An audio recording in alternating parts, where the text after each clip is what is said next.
عزيزي، تتهمني إني فارسي؟ تعلن في كتابك، في كتبك أهل السنة والجماعة، في كتاب ابن أبي شيبة في فصل فضائل القرآن، يقول إن الذين يحملون العرش ملائكة الله هم يتكلمون اللغة الفارسية. يعني واحد يقول للثاني الملائكة جانم دلم الغريب أغا. يعني الملائكة اللي عندك فرس، عجم، مجوس، إيرانيين، أتطعنوا بملائكة الله تبارك وتعالى؟ نايم قاعد.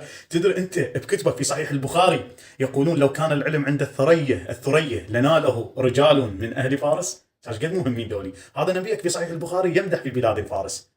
وهذه الملائكة تتكلم باللغة الفارسية. إذا منو الفارسي؟ أنا لو الملائكة صرت. شنو ردك على هذا؟ أتحدى أن تردون برد علمي. غطوه شيلوا لموه.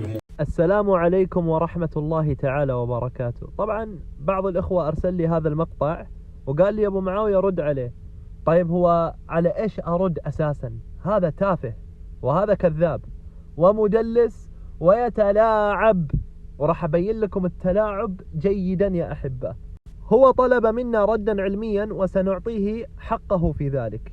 يبشر. ليش يعني ما نعطيه رد علمي؟ نعطيه، مو غلط.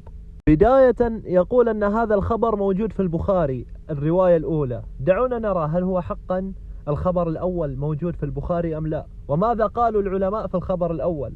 أمامكم كتاب التعليقات الحسان على صحيح ابن حبان للألباني رحمه الله. يقول الألباني: أبي هريرة أن رسول الله صلى الله عليه وسلم قال: لو كان العلم بالثريا لتناوله ناس من أبناء فارس. ضعيف يا مهدوي، طيح الله حظك يا مهدوي. المشكلة كذاب، يقول موجود في البخاري. متخيلين يا أحبة؟ كذاب. أما بالنسبة للرواية الثانية فالرد موجود، ما نسيناها. أمامكم كتاب ميزان الاعتدال للإمام الذهبي رحمه الله. ومن مناكير جعفر عن القاسم عن أبي أمامة مرفوعا في الصفحة الثانية يقول: وبه الذين يحملون العرش يتكلمون بالفارسية الدرية.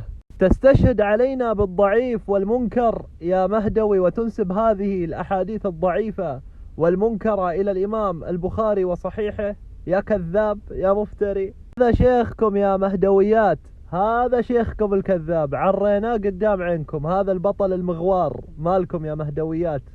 بطلكم المغوار يا مهدويات، كسرنا خشمه قدام العالم. ايش تبغون أكثر؟ وانا يا علاء اتمنى اشوف شكلك بعد الفضيحة هذه قدام المهدويات. بتسوي نفسك بطل مغوار ولا كيف بالضبط؟ كيف راح يكون شكلك قدام المهدويات حقاتك؟